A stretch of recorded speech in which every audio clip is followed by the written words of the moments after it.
এই শোন, তুই তোর প্যান্টের ভেতর যে ডার্ক চকলেটটা লুকিয়ে রেখেছিস আমি ওটা খাবো। আরে এসব তুমি কি বলছো আপু? আমি তো কোনো চকলেট নিয়ে আসিনি। তাহলে আমার কাছে চকলেট আসলো কোথা থেকে? দেখ, একদম বেশি কথা বলবি না। আমি তোকে যেটা বলেছি সেটা কর। আমি খুব ভালো করেই জানি তোর কাছে একটা ডার্ক চকলেট আছে, আর সেটা তুই তোর প্যান্টের ভেতর লুকিয়ে রেখেছিস। ওটা আমাকে খেতে দে, তা না হলে কিন্তু আমি সবাইকে বলে দিব। আমি বুঝতে পারছি না আপু, তুমি আমার নামে মিথ্যা দোষারোপ কেন করতে চাইছো? আমি তো বললাম আমার কাছে কোনো চকলেট নেই। তাছাড়া আজ আমি এখানে কোনো চকলেট নিয়ে আসিনি।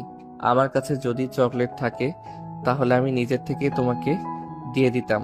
তোমাকে আমার কাছে চাইতে হতো না। দেখ, আমি খুব ভালো করেই জানি তোর কাছে ডার্ক চকলেট আছে। তুই আমাকে ইচ্ছে করে দিচ্ছিস না। আমি তোর ওই চকলেটটা খেতে চাই। তুই এখানে চুপচাপ দাঁড়া, আমি তোর প্যান্ট চেক করে তারপর নিজেই খেয়ে নেব। আরে আজব তো, তুমি আমার প্যান্টের চেক কেন খুলতে যাবে? তাছাড়া আমি তো তোমাকে বলছি আমার প্যান্টের ভিতর কোনো চকলেট নেই। তারপরে তুমি কেন এরকম করছো আমার সঙ্গে? কেন তুমি আমার কথা বুঝতে চাইছো না? কিন্তু রিহা তার কোনো কথাই শুনল না। রুমের দরজাটা বন্ধ করে দিয়ে সঙ্গে সঙ্গে সে রাজকে ধাক্কা দিয়ে বিছানার উপরে ফেলে দিল। আরে আপু, ছি ছি, তুমি এটা কি করছো? তুমি আমার ওটাতে হাত দিচ্ছ কেন? আমার সুরসুরি লাগছে। প্লিজ তুমি আমাকে ছেড়ে দাও। আমি কিন্তু বড় আম্মুর কাছে বলে দেব তুমি আমার ওটাতে হাত দিয়েছো। দেখ, একদম কথা বলবি না। চুপচাপ শুয়ে থাক।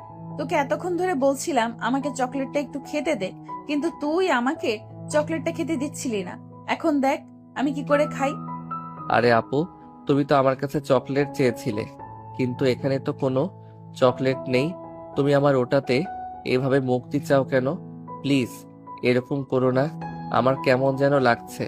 প্লিজ আমাকে ছেড়ে দাও। বললাম না কোনো কথা বলবি না। চুপচাপ শুয়ে থাক। আমি আজ চকলেটটা ইচ্ছা মতো খাবো, তারপর তোকে এখান থেকে যেতে দিব। আর যদি তুই একটাও কথা বলিস তাহলে কিন্তু আমি ছোট আম্মুকে দিয়ে তোকে মার খাওয়াবো, মনে রাখিস। দারুণ টেস্ট। তুই একবার আমারটা চেটে দেখবি? তোমার আবার কি চেটে দেখবো আমি? দেখো, একদম উল্টাপাল্টা কথা বলবে না তুমি। আর যেটা করেছে খুব খারাপ করেছো। তুমি আমার ব্যক্তিগত জিনিসে হাত দিয়েছো।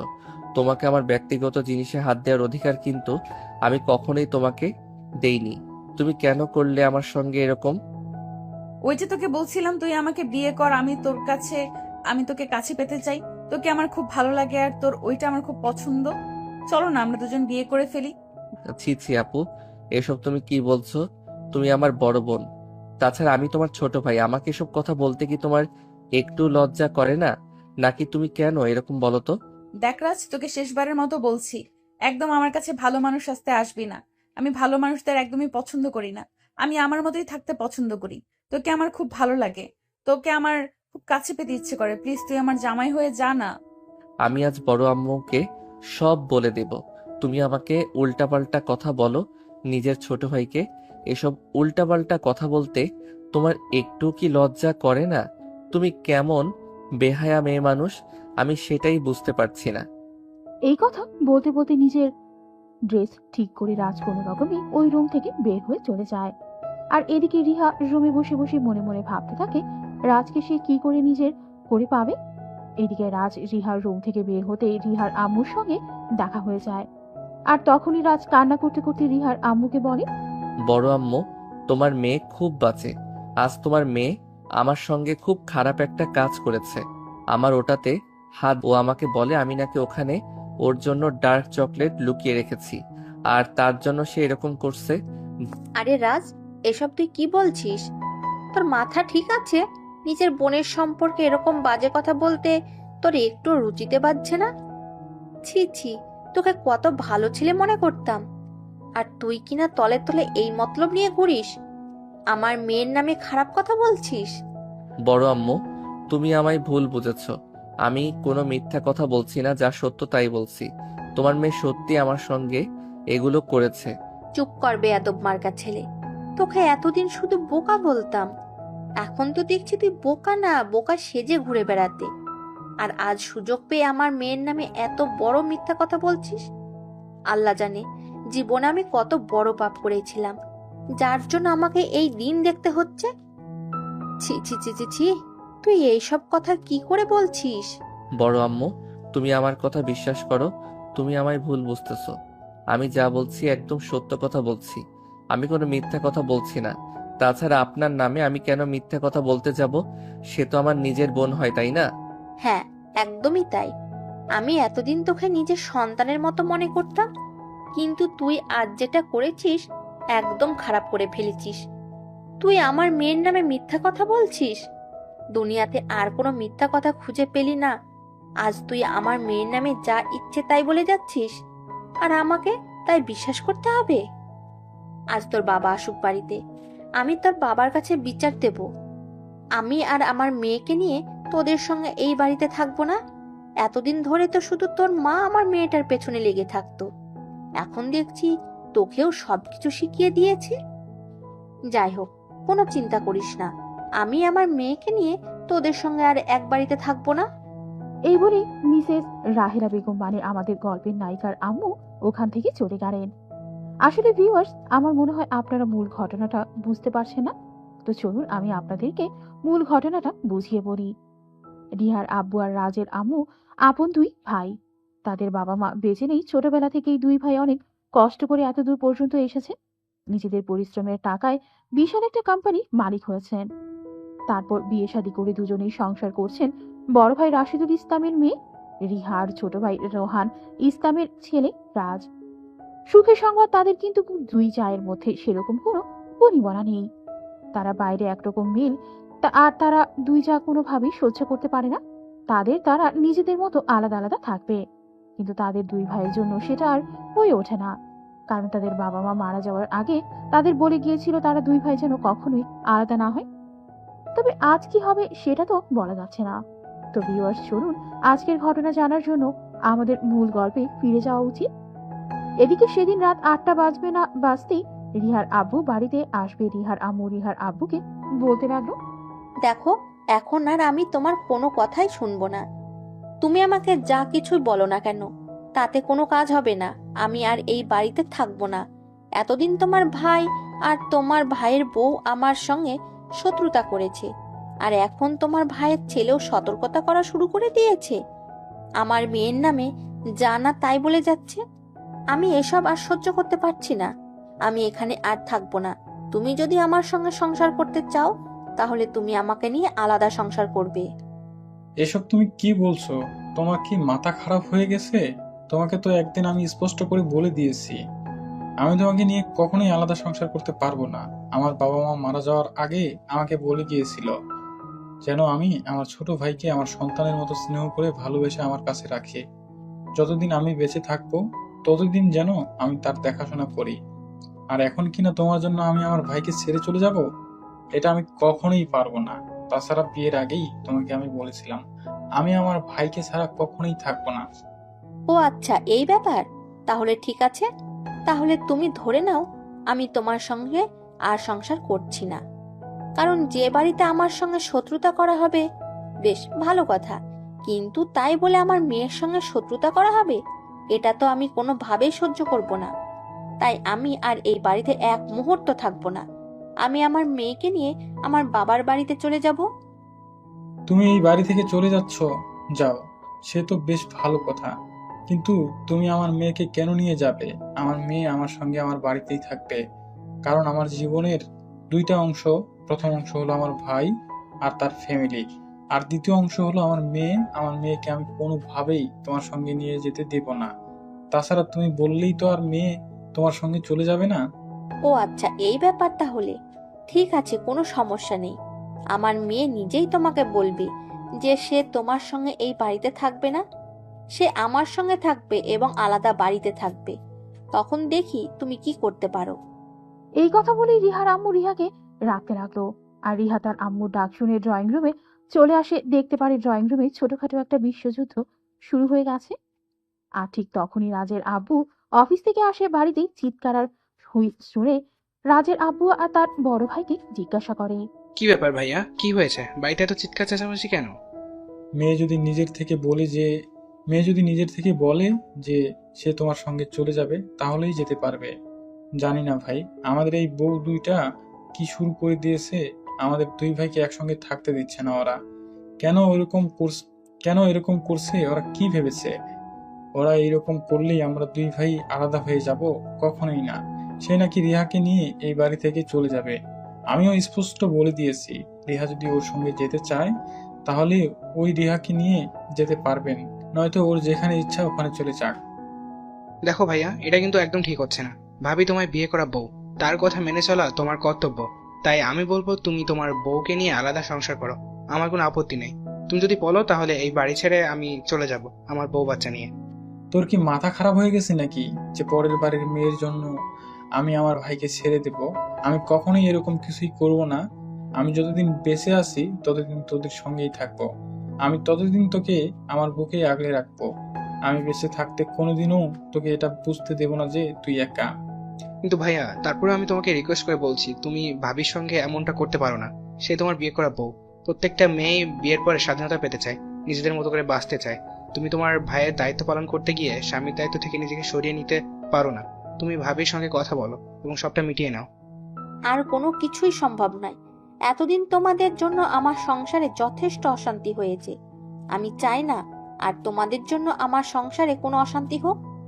এতদিন শুধু তুমি আর তোমার বউ আমাদের সঙ্গে ঝামেলা করেছো, আর এখন তোমার ছেলেটাও এটাতে যুক্ত হয়েছে। তোমার ছেলেটাও আমার মেয়ের নামে যা ইচ্ছে তাই বলেছে। এসব আমি আর সহ্য করব না। কেন ভাবি, আমার ছেলে আবার কি করলো? আমার ছেলেকে তো আমি যতদূর জানি সে প্রয়োজনের বেশি কারোর সঙ্গে কথাই বলে না। তাহলে আমার ছেলে আবার কি ঝামেলা করলো? দেখো, আমি খুব ভালো করেই জানি এটা তোমাদের জামাই বউয়ের চক্রান্ত। তোমরা ইচ্ছে করে তোমার ছেলেকে নিয়ে এগুলো শিখিয়ে দিয়েছো। তাই আর সাধু সাজতে এসো না। দেখো ভাবি, আমাদের সেরকম কোনোদিনই ছিল না, আর কোনোদিন হবেও না। তাছাড়া আমার বউকে আমি খুব ভালো করেই চিনি। সে তোমাকে নিজের বোনের মতো দেখে, কিন্তু তুমি তাকে সহ্য করতে পারো না। তাই তুমি ইচ্ছে করে ওর নামে উল্টোপাল্টা কথা বলো। যদিও এ ব্যাপারে আমি কোনোদিন তোমাকে কিছু বলিনি, আমি বারবার আমার বউকে শাসন করে গেছি। কিন্তু আর তুমি আমার ছেলেকে নিয়ে কথা বলছো। আচ্ছা, কি হয়েছে খুলে বলো তো শুনি। তারপর যদি আমার মনে হয় যে আমার ছেলের ভুল, তাহলে আমি নিজে এই বাড়ি ছেড়ে চলে যাব। ও তাই নাকি? আচ্ছা, তাহলে তো খুব ভালো হলো। তাহলে তুমি নিজেই তোমার ছেলেকে জিজ্ঞাসা করো ও কি বলেছিল আমার কাছে আমার মেয়ের নামে। আচ্ছা ঠিক আছে, তুমি ওয়েট করো। রাজ, এই রাজ, কই তুমি? একবার ড্রয়িং রুমে আসো। রাজ তখন নিজের রুমে বসে বসে মোবাইলে ভিডিও গেম খেলছিল। তার বাবার গলার আওয়াজ শুনতে পেয়ে সে মোবাইলটা রেখে ধরে ড্রয়িং রুমে চলে আসে, আর ড্রয়িং রুমে এসে দেখে বাড়ির সবাই সেখানে উপস্থিত। সে অনেকটা অবাক হয়ে তার আব্বুকে বলে, আসসালামু আলাইকুম আব্বু, কি হয়েছে? তুমি এভাবে আমাকে ডাকছো কেন? তাছাড়া তোমরা সবাই এখানে এভাবে রাগান্বিত হয়ে বসে আছো কেন? ওয়ালাইকুম আসসালাম। এখানে সবকিছু তোমাকে নিয়ে হচ্ছে। আচ্ছা, তুমি আমাকে একটা সত্য কথা বলো তো, বাড়িতে কি হয়েছে? তুমি তোমার রিহা আপুর নামে বড় আম্মুর কাছে কি বিচার দিয়েছো? আব্বু, আসলে যা হয়েছে আমি তাই বলেছি। আমি কোনো মিথ্যা কথা বলিনি। তুমি প্লিজ আমাকে বিশ্বাস করো। বাবা, আমি সেটাই তোমাকে জিজ্ঞেস করেছি, কি হয়েছে? তুমি সবটা সত্য ঘটনা আমাদের সামনে খুলে বলো। অতঃপর রাজ সবার সামনে সব সত্য খুলে বলল। এদিকে রিহার আম্মু তো তেলে বেগুনে জ্বলে উঠলো, তার মেয়ে কোনোভাবেই এই কাজ করতেই পারে না। কিন্তু রিহার আব্বু সুস্থ এবং স্বাভাবিক মাথায় রিহাকে প্রশ্ন করে, রিয়া, আমি কারোর কোনো কথাই শুনবো না। আমি তোমার মুখ থেকে সবটা শুনতে চাই। তুমি সত্যি করে বলো কি হয়েছে এখানে। আমি আশা করি তুমি আমার কাছে কোনো মিথ্যা কথা বলবে না। আব্বু, রাজ যা বলছে একদম সব সত্য কথা। আসলে রাজকে আমি পছন্দ করি, কিন্তু সে আমার থেকে বয়সে ছোট আর একটু বোকা বোকা টাইপের। তাছাড়া সে আমাকে একটুও পাত্তা দেয় না। আমি রাজকে বিয়ে করতে চাই। কথাটা বলা মাত্রই রিহার আব্বু রিহার দুই গালে ঠাস ঠাস করে ব্যাস কয়েকটা চড় বসিয়ে দেয়। বলতেই লাগলেন, সিসি, তুমি আমার মেয়ে, এটা ভাবতেই আমার লজ্জা লাগছে। তুমি আমার মেয়ে হয়ে এসব নোংরা কথা বলতে পারছো? রাজ তোমার ছোট ভাই, আর তুমি কিনা তার সঙ্গে এসব করেছো। আমি তো ভেবেছিলাম তুমি আমার মেয়ে আমার মতোই ভদ্র হবে, কিন্তু তোমার ভিতরে যে এত কিছু সেটা তো আমি কোনোদিনও বুঝতে পারিনি। আমার ভাবতেই লজ্জা লাগছে আমি তোমার মতো মেয়ে জন্ম দিয়েছি। আরে ভাইয়া, ওরা দুজনে ছোট মানুষ, ওরা যা করেছে ভুল করেছে। আমরা তো আছি, আমরা এটা ভেবে দেখতে পারি। তাই বলে তুমি রিহার গায়ে হাত তুলবে, এটা কিন্তু তোমার একদমই উচিত হয়নি। তুই কাকে ছোট বলছিস? এই মেয়েটা তার মায়ের মতোই হয়েছে। মানুষের পিছনে পড়ে থাকা ছাড়া আর কোনো কাজ নেই। এই মেয়েটা ভাবলো কি করে সে আমার ভাইয়ের ছেলের নামে এত বড় একটা মিথ্যা কথা বলবে? আর আমি এটা বিশ্বাস করি না, কখনোই না। আমি এটা সহ্য করব না। তোমরা মা মেয়ে দুজনেই আমার বাড়ি থেকে বের হয়ে যাও। আমি তোমাদের দেখতে চাই না। দেখো আব্বু, ভালোবাসা কোনো অপরাধ নয়। আমি রাজকে ভালোবাসি। আমি ভুল কোনো কথা বলছি না। আমি যা বলছি একদম সত্যি কথাই বলছি। রাজ যদি আমার না হয় তাহলে কিন্তু আমি পৃথিবীর কোনো মেয়ের হতে দেব না। আমি তার জীবনে এমন একটা সমস্যা হয়ে দাঁড়াবো যেটা হাজার চেষ্টা করলেও উপড়ে ফেলতে পারবে না। রেহানা, এখন কিন্তু আমার খুব বেশি মেজাজ খারাপ হচ্ছে। তুমি তোমার মেয়েকে নিয়ে আমার চোখের সামনে থেকে চলে যাও। আমি তোমাদের মা মেয়ে দুজনকে এখানে দেখতে চাইছি না। দেখবে কি করে? তোমার তো চোখ অন্ধ হয়ে আছে। ঠিক আছে, কোনো সমস্যা নেই। আমি আমার মেয়েকে নিয়ে এই বাড়ি থেকে চলে যাব। তারপর তুমি তোমার ভাই আর বাকি সবাইকে নিয়ে ভালো থাকো। তুমি তো এটাই চেয়েছিলে আমি এখান থেকে চলে যাই। তাছাড়া তুমি একা কেন চাইবে? তোমার ভাই, তোমার ভাইয়ের বউ, তোমরা সবাই তো চাও আমি এখান থেকে চলে যাই। ভাবি প্লিজ, তুমি তোমার মাথা ঠান্ডা করো আর রেহাকে নিয়ে রুমে চলে যাও। আমি ভাইয়ের সঙ্গে কথা বলছি। তোমরা দুজনেই নিজেদেরকে শান্ত করো এবং উত্তেজিত হয়ে কোনো সিদ্ধান্ত নিও না। প্লিজ, আমি তোমার রিকোয়েস্ট করে বলছি। দেখো, জুতা মেরে গরুদান করার কোনো প্রয়োজন নেই। আমি খুব ভালো করেই জানি এটা তোমাদের চক্রান্ত। তোমরা ইচ্ছে করেই আমাদের সঙ্গে এরকমটা করছো যেন আমরা এখান থেকে চলে যাই আর তারপর আমাদের সমস্ত সম্পত্তি তোমরা আত্মসাৎ করতে পারো। কিন্তু বিশ্বাস করো, তোমরা এটা করতে পারবে না। আমি কিন্তু কোনোভাবেই আমার মেয়ের অধিকার ছেড়ে দেব না। আমার মেয়ের অধিকার আমি আদায় করেই নেব। দেখো, আমি আবার বলছি, তোমরা ভুল করছো। আমার কিন্তু সেরকম কোনো উদ্দেশ্য নেই। আমি যদি আমার ভাইকে এখন বলি, আমার ভাই তার সমস্ত সম্পত্তি আমার নামে লিখে দিতে দুবার চিন্তা করবে না। কিন্তু আমি সেটা করব না, কারণ বাবা মারা যাওয়ার পর আমার ভাই অনেক কষ্ট করে আমাকে পড়াশোনা করিয়ে মানুষ করে তুলেছেন আর তারপর এই ব্যবসা দাঁড় করিয়েছে। আমি আমার ভাইয়ের সঙ্গে কোনোদিন প্রতারণা করব না। তাই তোমরা এসব চিন্তা কোনোদিন ভুলেও মাথায় এনো না। এদিকে রিহার আম্মু রাজের আব্বুর কথা না শুনে মুখটাকে একটা ভেঙচি মেরে রিয়াকে নিয়ে সেইখান থেকে চলে গেল। এরপর দুই ভাই ড্রয়িং রুমে বসে বেশ কিছুক্ষণ কথা বলো আর তারপর নিজেদের রুমে চলে গেল। আর এদিকে রাত 10টার দিকে সবাই ফ্রেশ হয়ে খাবার টেবিলে আসে। খাবার খাওয়ার জন্য কিন্তু খাবার টেবিলে কোনো খাবার ছিল না। তখনই রিহার আব্বু রিহার আম্মুকে ডাকতে থাকে। এই রাহেলা, রাহেলা, কোথায় তুমি? খাবার টেবিলে কোনো খাবার নেই কেন? আমরা কি এখন খাবার খাবো না নাকি? এসব কথা তুমি আমাকে জিজ্ঞাসা করছো কেন? তোমরা খাবার খাবে কি খাবে না সেটা তো তোমাদের ব্যক্তিগত ব্যাপার। আর হ্যাঁ, আমি এই বাড়িতে আর গাধার মতো খাটুনি করতে পারবো না। তোমাদের যদি খাবার খাওয়ার ইচ্ছে হয় তাহলে তোমরা নিজেরা খাবার তৈরি করে খেয়ে নিতে পারো। আমাকে আর এসব ব্যাপারে কোনো কথা বলবে না। এসব তুমি কোন ধরনের কথা বলছো? আমি তো সেটাই বুঝতে পারছি না। আজকে রাজের আম্মু বাড়িতে নেই, তা না হলে তো দুই বেলার রান্না রাজের আম্মুই করে থাকে। তারপরেও তোমার এত ঝামেলা কেন বলো তো তুমি? রাজার আম্মু বাড়িতে নেই তাতে কি করব আমি? এই বাড়িতে গাধার মতো আর খাটুনি খাটতে পারবো না। আমি রান্না বান্না করতে পারবো না। তাকে কেন দুদিন পর পর বাপের বাড়ি চলে যেতে হবে? বাবা মা কি শুধু তারই আছে নাকি? আমার কি কোনো বাবা মায়ের নেই নাকি? দেখো, তুমি কিন্তু ইদানিং খুব বেশি বাড়াবাড়ি করছো। ওর মা অসুস্থ, সে যায় তার মায়ের দেখাশোনা করার জন্য। কেউ নেই তাই সে কয়েকদিন পর পর তার মায়ের সঙ্গে দেখা করতে চায়। এটা নিয়ে তোমার এত সমস্যা কেন আমি সেটাই বুঝতে পারছি না। তুমি খাবার রান্না করোনি, সেটা আমাদেরকে আগে বললেই পারতে। আমরা রেস্টুরেন্ট থেকে খাবার অর্ডার করে খেয়ে নিতাম। আহা ভাইয়া প্লিজ, তুমিও না একদম এগুলো নিয়ে ঝামেলা করবে না। আমি এক্ষুনি খাবার অর্ডার করছি। আর ফুড পান্ডার অর্ডার করলে কিছুক্ষণের মধ্যেই খাবার চলে আসবে। তারপর না হয় আমরা খাবার খেয়ে নিব। সামান্য এইটুকু একটা বিষয় নিয়ে ঝামেলা করতে হয় নাকি? ভাবি প্লিজ, তুমি আর ভাইয়ের সঙ্গে ঝগড়া করো না। তোমাকে কোনো রান্নাবান্না করতে হবে না। আমি কালকে বাড়িতে কাজের মেয়ে নিয়ে আসবো। হ্যাঁ, সেটাই করা যাবে। একটা কথা মনে রেখো, কাজের মেয়ের বেতন কিন্তু ভুল করেও আমার জামাইয়ের হাত থেকে নেবে না। কাজের মেয়ের যত বেতন দিতে হয় সব তুমি দেবে। আর তা না হলে তোমার বউকে দিয়ে বাড়ির সব কাজ করাবে। এটা মাথায় রেখো। রাজের আব্বু তখন আর রিহার আম্মুর কথায় কোনো উত্তর দিল না। চুপচাপ মোবাইল হাতে নিয়ে অনলাইনে খাবার অর্ডার করে আর কিছুক্ষণের মধ্যেই খাবার চলে আসার পর সবাই মিলে খাবার খেয়ে নিজেদের রুমে গিয়ে ঘুমিয়ে পড়ল। পরের দিন সকালবেলা ঘুম থেকে উঠেই রাজের আব্বু রাজকে ঘুম থেকে জেগে তুলল। এই রাজ, তাড়াতাড়ি ঘুম থেকে ওঠো, আমি তোমাকে কলেজে নামিয়ে দিয়ে যাব। আব্বু, আমার শরীরটা আজ ভালো লাগছে না, আমি কলেজে যেতে পারবো না। কেন, তোমার আবার কি হলো? জ্বরটা এসেছে নাকি? তাহলে বলো, আমি ডক্টরকে ফোন দেব, তোমাকে ডক্টর চেক আপ করে নেবেন। হ্যাঁ আপু, আমার শরীরে হালকা জ্বর এসেছে, তবে ডাক্তারকে ফোন দেওয়ার কোনো দরকার নেই, এমনি এমনি ঠিক হয়ে যাবে। আমি মেডিসিন খেয়ে নেব। সেটা বলে হয় নাকি বাবা? এদিকে মা বাড়িতে নেই, তোমার সেবা যত্ন কে করবে? আমি ডাক্তারকে ফোন করে বলে দিচ্ছি, ডাক্তার এসে তোমার চেক আপ করবে, যা ওষুধ লাগবে দিয়ে যাবে। আর তোমার জন্য আমি খাবার অর্ডার করে দিয়েছি, খাবার চলে আসলে তুমি খাবারটা খেয়ে নিও। আর আমি অফিসে চলে যাচ্ছি। তোমার বড় আম্মু কোনো কথা বললে ওনার সঙ্গে কিন্তু কোনো উত্তর দিবে না, এটা আমি তোমাকে বলে গেলাম। ঠিক আছে আব্বু, আমি বড় আম্মুর সঙ্গে কোনো উত্তর দেব না, কিন্তু আপুকে বলে দাও সে যেন আমার কাছে না আসে। আপুকে দেখলেই আমার ভয় লাগে। ঠিক আছে আব্বু, আমি বড় আম্মুর সঙ্গে কোনো উত্তর দেব না, কিন্তু আপুকে বলে দাও সে যেন আমার কাছে না আসে। আপুকে দেখলে আমার ভয় লাগে, সে আমার শরীরে হাত দেয়। রাজ লক্ষ্মী বাবা আমার এমন কথা বলে না, সে তোমার বড় বোন হয়, সে তোমাকে আদর করে ভালোবাসে, তাই তোমার কাছে এসে তোমাকে শরীরে স্পর্শ করে আদর করে দেয়। তাই বলে এগুলোকে খারাপভাবে নিতে হয় না বাবা। কিন্তু বাবা, তুমি আমার কথা বিশ্বাস করো, আপু আমার ওটাতে হাত দেয়, তুমি কেন আমার কথা বিশ্বাস করছো না? চুপ করো বাবা, আমি ডক্টরকে ফোন দিয়ে বলে দিচ্ছি, ডক্টর এসে তোমাকে মেডিসিন দিয়ে যাবে। এখন চুপচাপ শুয়ে থাকো, আর কোনো বাজে কথা বলবে না।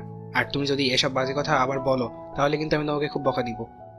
এই কথা বলে তখনই রাজের আব্বু রাজের রুম থেকে বের হয়ে সোজা অফিসে চলে গেলেন। আর এদিকে রাজের আম্মু ছিল তার নানার বাড়িতে। রাজের নানু খুব অসুস্থ ছিল। তখন রাজ নিজের মোবাইলটা বের করে তার আব্বুকে ফোন দেয় আর বলে, আসসালামু আলাইকুম আম্মু, কেমন আছো তুমি? ওয়ালাইকুম আসসালাম বাবা, এই তো আল্লাহর অশেষ রহমতে ভালোই আছি। তোমার কি অবস্থা? তুমি কেমন আছো? তাছাড়া তুমি এই সময়ে ফোন করেছো, কলেজে যাওনি নাকি? আম্মু, আসলে আমার শরীরটা ভালো নেই, শরীরে একটু জ্বর এসেছে, তাই আজ কলেজে যেতে পারিনি। নানুর শরীরের কি অবস্থা? আগের মতোই আছে নাকি আগের চাইতে একটু ভালো? এই তো বাবা, আলহামদুলিল্লাহ আগের চাইতে অনেকটাই ভালো আছে। তোমার নানুকে নিয়ে পড়েছি একটা বিশাল ঝামেলায়। তোমার নানুকে কত করে বলছি আমার সঙ্গে আমাদের বাড়ি চলে যেতে, কিন্তু তোমার নানু কোনোভাবে সেখানে যেতে রাজি হচ্ছে না। সেই জন্যই যত সমস্যা তোমার নানুকে নিয়ে। আমাদের বাড়িতে চলে গেলেই তো কোনো সমস্যা থাকবে না। আমি ওই বাড়িতে থেকেই তোমার নানুর সমস্ত সেবা যত্ন করতে পারতাম। হ্যাঁ আম্মু, তুমি এটাই করো, নানুকে নিয়ে আমাদের বাড়িতে চলে আসো। জানো বড় আম্মু, কাল কিছুই রান্না করেনি, রাতের খাবার আমাদের হোটেল থেকে এনে খেতে হয়েছে। এখনো মনে হয় বড় আম্মু রান্না করবে না। আব্বু বলেছে আমার জন্য রেস্টুরেন্ট থেকে খাবার পাঠিয়ে দেবে, তুমি তাড়াতাড়ি চলে আসো। আমি বাইরের খাবার খেতে পারি না, বাইরে খাবার খেতে আমার একদমই ভালো লাগে না। এসব কি বলছো বাবা? আমি দুদিনের জন্য আমাদের বাড়িতে এসেছি, আর তোমার বড় আম্মু তোমাদেরকে রান্না করে খেতে দেয়নি কেন? সেই রকম করছে। আমি বাড়িতে থাকলে তো আমি সবার জন্যই নিজের হাতে খাবার তৈরি করি, কখনোই তো কাউকে বাইরের থেকে খাবার এনে খেতে হয় না। তাহলে তোমার বড় আম্মু কেমনে করছে? আজ আমি কিছু জানি না আম্মু, বড় আম্মু বলেছে রিহা আপুকে নিয়ে আমাদের বাড়ি থেকে তার নানার বাড়িতে চলে যাবে। তুমি দেরি না করে তাড়াতাড়ি বাড়িতে চলে আসো, আমার এখানে এমনিতেও ভালো লাগছে না, তাড়াতাড়ি চলে আসবে কিন্তু। আচ্ছা বাবা, ঠিক আছে, কোনো সমস্যা নেই। তুমি কোনো চিন্তা করো না, আমি যত তাড়াতাড়ি সম্ভব চলে আসব। তুমি খাবার খেয়ে নিও আর নিজের খেয়াল রেখো। আমি আসতে হয়তো বিকেল হতে পারে। এই কথা বলে রাজের আম্মু ফোন কেটে দিল। আর তারপর তিনি সমস্ত কাজকর্ম শেষ করলেন। আর কাজ শেষ করতে করতে দুপুর গড়িয়ে গেল। আর তারপরেই তিনি বাবার বাড়ি থেকে বের হয়ে পড়লেন নিজের শ্বশুর বাড়ির উদ্দেশ্যে। বাড়িতে এসে পৌঁছাতে পৌঁছাতে প্রায় সন্ধ্যা হয়ে আসতো। তিনি বাড়িতে ঢুকতে ঢুকতেই শুনতে পেলেন, ও ভেবেছে কি ও বাবার বাড়িতে গিয়ে রাজরানীর মতো ঘুরে বেড়াবে আর আমি এখানে চাকরানির মতো কাজ করব? এটা কখনোই হতে পারে না। আমার সঙ্গে এক হাঁড়িতে খেতে হলে আমার বাড়িতে রান্না বান্না থেকে শুরু করে সমস্ত কাজ করতে হবে। তা না হলে আমি কখনো এই মেয়েটার সঙ্গে একসঙ্গে খাবো না, আর এক বাড়িতে থাকবোও না। এসব তুমি কি বলছো ভাবি? বাড়িতে সমস্ত কাজ তো আমি করে থাকি, তোমাকে তো কখনোই কোনো কাজ করতে হয় না। তুমি তো শুধু নিজের খাবারটা নিজে নিয়ে খাও, তাছাড়া তো সব কাজই আমি করি। তাহলে আবার এই কথাগুলো বলছো কেন? তাছাড়া আমার মা খুব অসুস্থ, সেই জন্যই তো আমি আমার মায়ের সঙ্গে দেখা করতে গিয়েছিলাম। তুমি তো খুব ভালো করে জানো আমার মায়ের আমি ছাড়া পৃথিবীতে অন্য কেউ নেই। তাহলে যদি আমি আমার মায়ের খেয়াল না রাখি তাহলে কে আমার মায়ের খেয়াল রাখবে? দেখো, আমি এত কথা শুনতে চাই না। তোকে আমি পরিষ্কার জানিয়ে দিয়েছি, তুই যদি এই বাড়িতে আমার সঙ্গে এক হাঁড়িতে খাবার খেতে চাস তাহলে বাড়ির সমস্ত কাজ তোকেই করতে হবে। তা না হলে কিন্তু তুই আমার সঙ্গে কোনোভাবেই থাকতে পারবি না। কারণ তোরা মা ছেলে যা শুরু করেছিস, এরপর আমি আর তোদের ভরসা করতে পারছি না। তাই তো আমি চেয়েছিলাম আলাদা হয়ে যেতে, কিন্তু আমার জামাইটা এতই বোকা, এখনো কোনো কিছুই বুঝতে পারে না। সে শুধু তার ভাইকে নিয়েই থাকতে চায়। আমার জামাইটা এরকম কেন, সেটাই তো বুঝতে পারছি না। দেখো ভাবি, তুমি আমার সঙ্গে থাকতে চাও না সেটা ভালো কথা, তাই বলে তুমি এভাবে আমার নামে মিথ্যা কথা বলবে নাকি? আমাকে যা ইচ্ছা তাই বলবে নাকি? এমনটা তো হতে পারে না। তোমার যদি আমার সঙ্গে থাকার ইচ্ছা নাই থাকে তাহলে তুমি ভাইয়াকে বুঝিয়ে বলো, আর তারপর ভাইয়াকে নিয়ে তুমি আলাদা সংসার করো। আমি তো তোমাকে কোনো নিষেধ করিনি, তাহলে তুমি আমার নামে এভাবে মিথ্যা কথা কেন বলো? আর আমার ছেলেটাকে কেন এর মাঝখানে টেনে নিয়ে আসছো? তুই যেমন, তোর ছেলেটাও তেমন। তুই যেমন একটা মিথ্যাবাদী, তোর ছেলেটাও ঠিক সেই রকমই মিথ্যাবাদী হয়েছে। কাল আমার মেয়ের নামে যা ইচ্ছে তাই বলেছে। তুই কি ভেবেছিস তোরা মা ছেলে এরকম করবি আর আমি তোদেরকে কিছুই বলবো না? রাজের আম্মু তখন খুব ভালোভাবেই বুঝতে পারলো এখানে দাঁড়িয়ে থাকতে একটার পর একটা কথা শুনতেই হবে, তাই এটাই ভালো হবে এখান থেকে চলে যাওয়াটাই। রাজের আম্মু তখন আর কোনো কথা না বলে চুপচাপ সেখান থেকে চলে গেলেন। রুমে গিয়ে দেখতে পেলেন রাজ কম্বল মুড়ি দিয়ে শুয়ে আছে। রাজের শরীরে প্রচন্ড জ্বর এসেছে। ডাক্তার ঔষধ দিয়ে গেছে, কিন্তু তাতে জ্বর সারছে না। তাই রাজের আম্মু সঙ্গে সঙ্গে রাজের বাবাকে ফোন দেয়। শুনছো, রাজের জ্বর তো কমছে না, তাহলে এখন আমি কি করব? চিন্তা করার কোনো কারণ নেই। আমি ডাক্তারের সঙ্গে কথা বলেছি, ডাক্তার বলেছে এখন সেটা সবারই হচ্ছে। চিন্তার কোনো কারণ নেই। ডাক্তার অ্যান্টিবায়োটিক দিয়ে এসেছে, 2 দিন সময় লাগবে জ্বর সারতে। আর শোনো, তুমি বড় ভাবির সঙ্গে ঝামেলা করতে যেও না। ভাবি দুটা কথা শোনালেও তুমি কিন্তু কোনো কথা বলবে না। কেন বাবু সব সময় এরকম করবে কেন? আমি তো সেটাই বুঝতে পারি না। আমি কি তার শত্রু নাকি যে সব সময় আমার সঙ্গে খারাপ ব্যবহার করবে? সে কেন আমার সঙ্গে এরকম করে বলো তো? দেখো, আমি তোমাকে যেটা বললাম তুমি সেটাই করো, একদম বেশি কথা বলবে না। তুমি খুব ভালো করে জানো আমি কুটকাসালি করা একদম পছন্দ করি না। সে তোমার বড় যা হয়, সে তোমাকে একটা কথা বলতেই পারে, তাতে কি মহাভারত অশুদ্ধ হয়ে যাবে নাকি? তুমি কিন্তু ভুল করেও তার সঙ্গে কথা উত্তর দিতে যাবে না। এটাই আমার শেষ কথা। এই বলে রাজের আব্বু ফোন কেটে দিল। আসলে তারা দুই ভাই অনেক ভালো, আর তারা দুই ভাই খুব ভালো করেই জানে বউদেরকে প্রশ্রয় দিলে তারা মাথায় উঠে বসবে। তাই বউদেরকে এত প্রশ্রয় দিতে হয় না। তাই সবসময় তারা বউকে নিজের কন্ট্রোলে রাখতে চায়। তারা যায় না পরের বাড়ির মেয়েদের জন্য তাদের সংসারটা নষ্ট হয়ে যায়। তাই তারা সবসময় শক্ত হাতে সবকিছু সমাধান করার চেষ্টা করে। এদিকে 3 দিন পর রাজের জ্বর সেরে উঠলো আর রাজ কলেজে যাওয়ার জন্য তৈরি হয়ে নিল। রুম থেকে বের হতে যাবে তখনই রিহার সঙ্গে তার দেখা হয়। কি রে, শুনলাম তুই নাকি আজ কলেজে যাচ্ছিস? হ্যাঁ, অন্য দিনের তুলনায় আজ শরীরটা একটু ভালো লাগছে, তাই ভাবছি আজ কলেজে যাব। তাছাড়া সামনেই তো এক্সাম, এখন যদি ঠিক মতো পড়াশোনা না করি তাহলে তো একদম দিতে পারবো না। আর এক্সাম দিতে না পারলে তো পরীক্ষায় পাশ করতে পারবো না। আচ্ছা ঠিক আছে, তুই আমার সঙ্গে চল, আমি ভার্সিটিতে যাওয়ার সময় তোকে কলেজে নামিয়ে দেব। না, আমি তোমার সঙ্গে যেতে পারবো না। আমি বাইকে যাব, তাছাড়া আমার বাপ আমাকে বাইক কিনে দিয়েছে কলেজে যাওয়া আসা করার জন্য। তাহলে আমি কেন তোমার সঙ্গে যেতে যাব? আমি বাইকে করে যেতে পারবো, কোনো সমস্যা নেই। তুমি তোমার মতো করে চলে যাও, আমি আমার মতো করে চলে যাব। এই বলে রাজ রিহার কথার কোনো পাত্তা না দিয়ে সেখান থেকে বের হয়ে সোজা গ্যারেজ থেকে বাইক বের করতে যাবে। তখনই রিহা রাজের হাতটা ধরে ফেলে আর একটানে নিজের বুকের সঙ্গে মিশিয়ে নেয়। এটা থেকে রাজ অনেকটাই ভয় পেয়ে যায় আর বলে, আরে আপু, তুমি এটা কি করছো? তুমি আমার হাতটা ছেড়ে দাও প্লিজ। আমার কলেজের টাইম হয়ে গেছে, এমনিতেই অনেক দিন ধরে কলেজে যাই না। আজ কলেজে গেলে স্যারের অনেকগুলো কথা শুনতে হবে, তার উপর আবার যদি লেট করে যাই তাহলে তো আর কোনো উপায় থাকবে না। অনেকদিন পর রুম থেকে বের হয়েছিস, তোর রুমে যাওয়ার অনুমতি নেই, তাই যেতে পারিনি। এতদিন পর তোকে চোখের সামনে দেখেছি, এখন কি তোকে এইভাবে ছেড়ে দিতে পারি নাকি? প্লিজ একটু আদর করতে দে। আপু প্লিজ, তুমি আমার সঙ্গে এরকমটা করো না। সেদিন যেটা করেছে সেটাই অনেক। তোমার জন্য আমাকে অনেক কথা শুনতে হয়েছে। শুধু যে আমাকে কথা শুনতে হয়েছে সেরকমটা কিন্তু নয়, আমার বাবাকেও কথা শুনতে হয়েছে। তাই আমি চাই না তুমি এরকম কিছু করো। শোন, তোকে দেখে আমি নিজেকে কন্ট্রোল করতে পারি না। তুই এমন একটা জিনিস যেটা থেকে নিজেকে কন্ট্রোলে রাখা খুবই কষ্টকর। তাই তুই এরকম কেন করিস? আমি তো তোকে একটু কাছে পেতেই চাই, এর বেশি কিছু তো নয়। তুই প্লিজ আমার হয়ে যা, আমি তোর হয়ে যাব। এরপর দেখিস দুজনে দুজনকে ভালোবাসা দিয়ে সমস্ত পৃথিবীর বাধা বিপত্তি জয় করে নেব। আপু, এসব কি বলছো? তুমি প্লিজ, তুমি আমাকে ছেড়ে দাও, আমাকে কলেজে যেতে দাও। তা না হলে কিন্তু আমাকে আম্মুর বকাও শুনতে হবে। কারণ আম্মু একটু পরেই নানুর বাড়ি যাওয়ার জন্য বের হবে। আর যদি আমাকে এখানে দেখতে পায় তাহলে তো আমাকে হাজারটা প্রশ্ন করবে। তখন আমি কি উত্তর দেব তুমি নিজেই আমাকে বলে দাও। কিন্তু রিহা রাজের এই কথাটা বলা শেষ করতে দিল না, তখনই সে রাজকে আরো টান দিয়ে নিজের কাছে টেনে নেয় আর রাজের ঠোঁট দুটো নিজের দখলে নিয়ে নেয় আর তার ইচ্ছা মতো কিস করতে থাকে। এদিকে রাজ নিজেকে ছাড়ানোর জন্য প্রাণপণ চেষ্টা করতে থাকে। প্রায় 2 মিনিট পর সে রিহাকে নিজের শরীরের সমস্ত শক্তি দিয়ে ধাক্কা দিয়ে নিজে থেকে সরায়। আর এদিকে রাজের ধাক্কা সামলাতে না পেরে রিহা অনেকটা ছিটকে পড়ে গেল পিলারের সঙ্গে।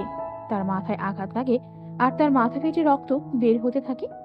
এটা দেখে রাজ অনেকটা ভয় পেয়ে যায় আর চিৎকার করতে থাকে। আম্মু, ওই আম্মু, তোমরা কে কোথায় আছো? তাড়াতাড়ি এখানে আসো। রিহা আপুর মাথা ফেটে গেছে, মাথা থেকে প্রচন্ড রক্ত বের হচ্ছে। তোমরা প্লিজ তাড়াতাড়ি এখানে আসো।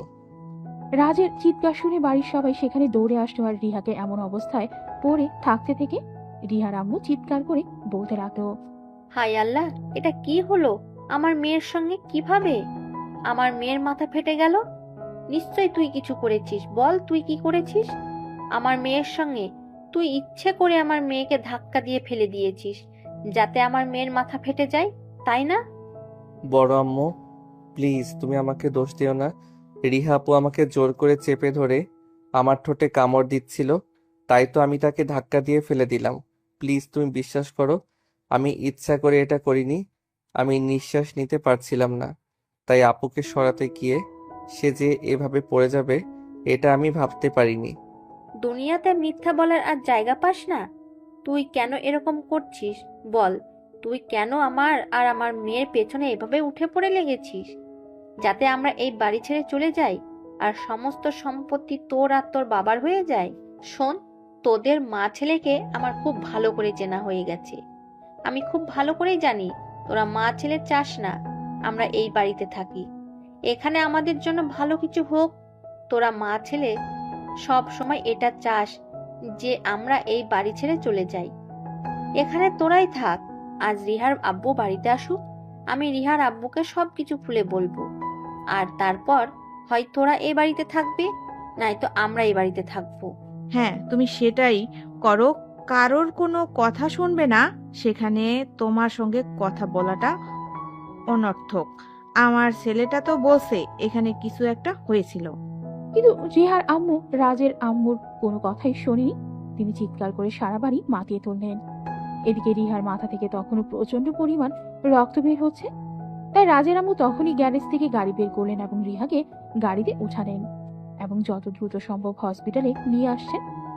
রিহার ট্রিটমেন্ট করানো হলো। তারপর রিয়াকে নিয়ে বাড়িতে ফিরে আসা হলো। এদিকে রাজের আর সেদিনও কলেজ যাওয়া হলো না। এরপর চলে গেল প্রায় 1 সপ্তাহ সময়। এখন রিহা অনেকটাই সুস্থ, তাই সে আজ ভার্সিটিতে যাবে।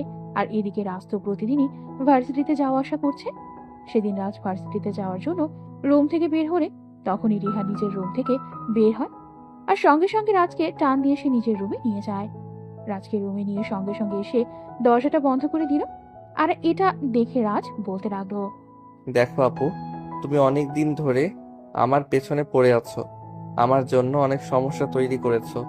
তাই আমি তোমাকে রিকোয়েস্ট করে বলছি, প্লিজ তুমি এরকম কিছু করো না। আর এগুলো আমার আর ভালো লাগছে না। প্লিজ তুমি এবার আমাকে এসব থেকে মুক্তি দাও। আমি তোমার এই অত্যাচারগুলো আর নিতে পারছি না। দয়া করে এসব অত্যাচার থেকে আমাকে মুক্তি দাও। তাহলে চল আমরা বিয়ে করে ফেলি, নয়তো তুই আব্বুকে বল তুই আমাকে ভালোবাসিস, তোর কাছে আমাকে বিয়ে দিয়ে দিতে। আপু, তুমি আমার আপন বোন হও, তোমার সঙ্গে আমার বিয়ে কখনোই হতে পারে না। তাছাড়া আমরা দুজন একই বাড়িতে বড় হয়েছি, আমাদের বাবার আপন ভাই, সেখানে আমাদের বিয়ে কি করে হতে পারে? দেখ, আমি এত কিছু জানতে চাই না, আমার তোকে লাগবে, তোকেই চাই। আর তুই যদি নিজের থেকে আমার কাছে ধরা না দিস তাহলে তোকে কিভাবে নিজের করে নিতে হবে সেটা আমি খুব ভালো করেই আমার জানা আছে। এখন তুই ভালো করে চিন্তা ভাবনা করে দেখ তোর জন্য কোনটা ভালো হবে। তুই নিজের থেকে আমার হয়ে যাবি, নাকি আমি জোর করে তোকে আমার করে নেব? আপু প্লিজ তুমি আমাকে যেতে দাও। বাড়ির যে কেউ এখানে এসে পড়বে, আর তোমাকে আমাকে একই রুমে দেখলে তারপর আবার একটা ঝামেলা হবে। প্লিজ তুমি আমাকে সব ঝামেলার সম্মুখীন করো না, আমাকে যেতে দাও। এই বলে রাজ রুম থেকে বের হয়ে চলে যেতে চাইবে, কিন্তু রিহা সেটা করতে দিল না। তখনই ধাক্কা দিয়ে বিছানার উপর ফেলে দিল। আর সে রাজের বুকের উপর উঠে বসলো। তখন রাজ নিঃশ্বাস নিতে পারছিল না। আসলে রিহার শরীর স্বাস্থ্য মোটামুটি ভালো, আর রাজ ছিল চিকনা চাকনা একটা ছেলে। রিহার বাসে বইতে পারছিল না, তাই সে অনেক কষ্ট করে রিহাকে বলতে থাকে, আপু প্লিজ তুমি আমার বুকের উপর থেকে নেমে পড়ো, আমার নিঃশ্বাস নিতে খুব কষ্ট হচ্ছে, প্লিজ তুমি নামো। আরে তুই এখনই এসব কথা বলছিস? বিয়ের পর তো তোর আদর ভালোবাসা পেলে আমি অনেক মোটা হয়ে যাব, তখন তুই কি বলবি? আমার নিঃশ্বাস বন্ধ হয়ে যাচ্ছে, প্লিজ তুমি আমার বুকের উপর থেকে নামো। এই কথা বলে রাজ রিহাকে নিজের বুকের উপর থেকে নামানোর জন্য অনেক চেষ্টা করতে থাকে, কিন্তু কোনোভাবেই পেরে ওঠে না। আর না, আজ আমি তোর কোনো কথাই শুনবো না। আজ আমি খুব ভালোভাবেই বুঝতে পেরেছি, আর যাই হোক তুই কোনোদিনও আমার হবি না, আমার কথা কোনোদিনও শুনবি না। তাই তোকে যেইভাবেই হোক আমার করে নিতেই হবে। আর তোকে আমার করে নেওয়ার জন্য আমাকে চাই কিছু করতে হোক, আমি করতে রাজি আছি। এই কথা বলে রিহা আবারও রাজের ঠোঁট দুটো নিয়ে দখলে নিয়ে চুষতে থাকে। শুধু রাজের ঠোঁটে এসে সীমাবদ্ধ থাকলো না, রাজের গলায় আর সব স্পর্শকাতর জায়গায় স্পর্শ করতে লাগলো নিজের ঠোঁট দিয়ে, আর ইচ্ছে মতো চুমু দিতে লাগলো। অপরদিকে সে ততক্ষণে রাজের শরীর থেকে সমস্ত কাপড় খুলে নিয়েছে। এদিকে রাজ তো লজ্জায় মরে যাওয়ার মতো অবস্থা। আরে আপু এসব তুমি কি করছো? তুই আমার শরীর থেকে কাপড়গুলো কেন করছো? একদম চুপচাপ শুয়ে থাক, কোনো কথা বলবি না, তাহলে কিন্তু তোর সঙ্গে খারাপ কিছু হয়ে যেতে পারে। এই বলে রিহা আবারও রাজের ঠোঁট নিয়ে ইচ্ছে মতো চুষতে থাকে, আর ওদিকে হাত দিয়ে। এই কথা চিন্তা করতে করতে রাজের আম্মুর রিহা রুমের দরজায় নক করে। এই রিহা, রিহা, তোমার রুমের ভেতরে কে কথা বলছে? তুমি কি আজ ভার্সিটিতে যাওনি নাকি? নিজের মায়ের গলার আওয়াজ শুনে রাজের গলা শুকিয়ে একদম কাঠ হয়ে গেল। সে ভাবতেই পারছে না এখন তার সঙ্গে কি হতে চলেছে। সে ভয়ে ভয়ে জোরে জোরে নিঃশ্বাস নিচ্ছে আর রিহাকে বলছে, হায় আল্লাহ, এখন কি হবে আমি তো কিছুই বুঝতে পারছি না। আম্মু যদি এখন আমাকে এখানে এই অবস্থায় দেখে তাহলে তো আমাকে একদম খুন করে ফেলবে। আল্লাহ তুমি আমাকে রক্ষা করো, আল্লাহ তুমি আমাকে এই বিপদের হাত থেকে রক্ষা করো। আমি কিছু ভাবতে পারছি না আমার সঙ্গে কি হতে চলেছে। এই হারামজাদা, চুপ কর, একদম কোনো কথা বলবি না, আমি বিষয়টা সামলে নিচ্ছি। তোকে ভয় পেতে হবে না, আর ভয় পাওয়ার কোনো কারণ নেই। যেখানে আমি আছি সেখানে তুই ভয় পাবি কেন? এভাবেই দুজনের মধ্যে কথা চলছিল। তখন আবার রাজের আম্মু দরজার ওপাশ থেকে নক করে বলতে থাকে, কি হলো রিহা? আমি তোমাকে কোনো প্রশ্ন করছি, তুমি আমার কথার উত্তর করছো না কেন?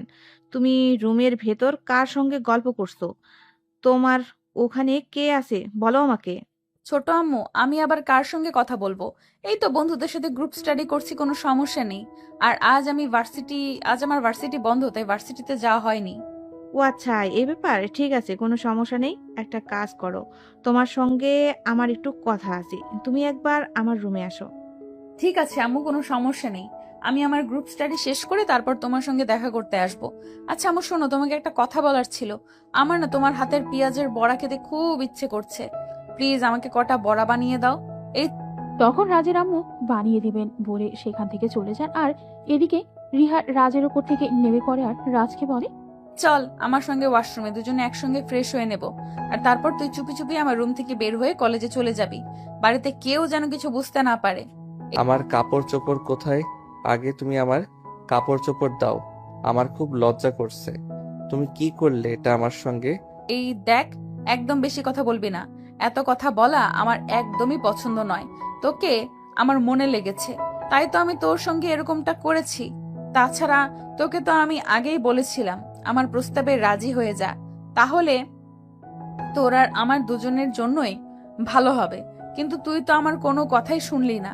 এখন তাড়াতাড়ি আমার সঙ্গে আয়, তাড়াতাড়ি ফ্রেশ হয়ে নিবি। এই বলে রিহা ওয়াশরুমে ঢুকে গেল। কিন্তু রাজ বিছানাতেই বসে আছে, কারণ সে নিজের কাপড় খুঁজেই পাচ্ছিল না।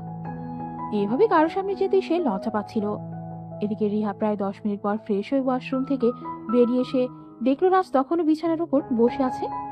এটা দেখে রিহা অনেকটাই রেগে গেল আর রাজকে বলতে লাগলো, কিরে, কি ব্যাপার, কি সমস্যা তোর? তুই এখন এখানে বসে আছিস কেন হাবলার মতো?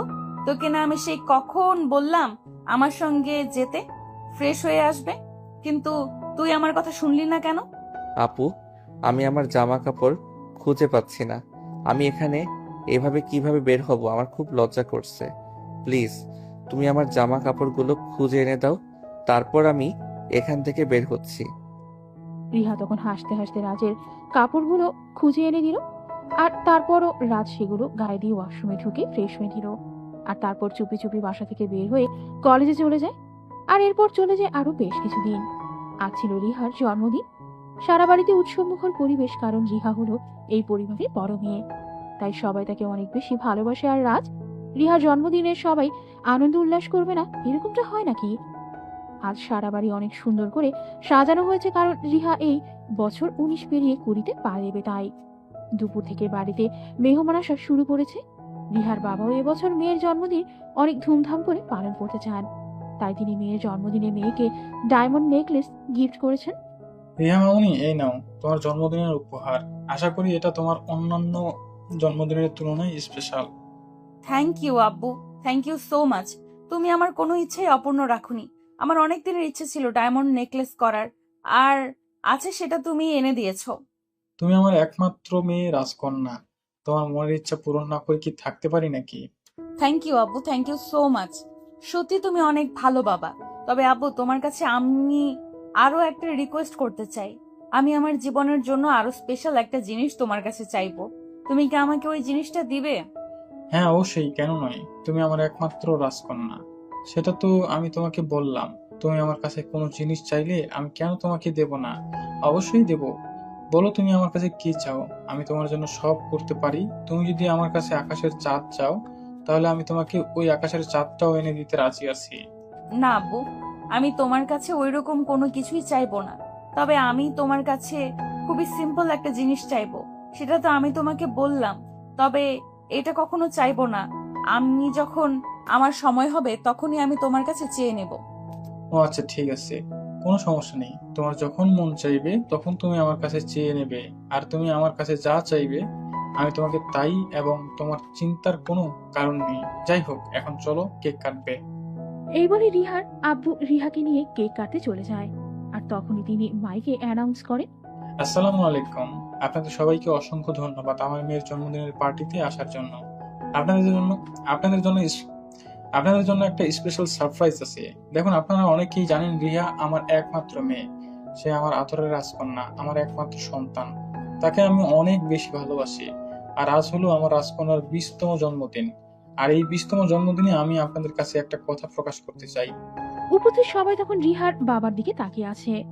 রিহার বাবা কি এমন খবর জানতে চায় সেটা জানার জন্য অপেক্ষা করছে। এদিকে ওদের আগ্রহ নিয়ে অপেক্ষা করছে তার বাবা কোন বিষয়ের কথা জানতে চায়, কি বলতে চায়। তাই রিহা তার আব্বুকে বলতে থাকে, কি হলো আপু, তুমি থেমে গেলে কেন? কি বলতে চাইছো বলছো না কেন? আমি তো আর অপেক্ষা করতে পারছি না তুমি কি বলতে চাইছো সেটা জানার জন্য। দেখুন, আমি আসলে আমার মেয়ের ব্যাপারে আপনাদের সঙ্গে কথা বলতে চাই। আমার মেয়ের বয়স তো 20 বছর হয়ে গেল, এরই মধ্যে এসে অ্যাডাল্ট। তাই আমি ঠিক করেছি আমার ব্যবসায়ী বন্ধু আরব খানের ছেলে নিলয়ের সঙ্গে তার বিয়ে দিব। কথাটা শোনা মাত্রই রিহার পায়ের নিচ থেকে মাঠে সরে গেল। সে কোনোভাবেই ভাবতে পারছে না এটা। সে তার আব্বুর হাত ধরে বলতে লাগলো, এসব কি হচ্ছে আব্বু?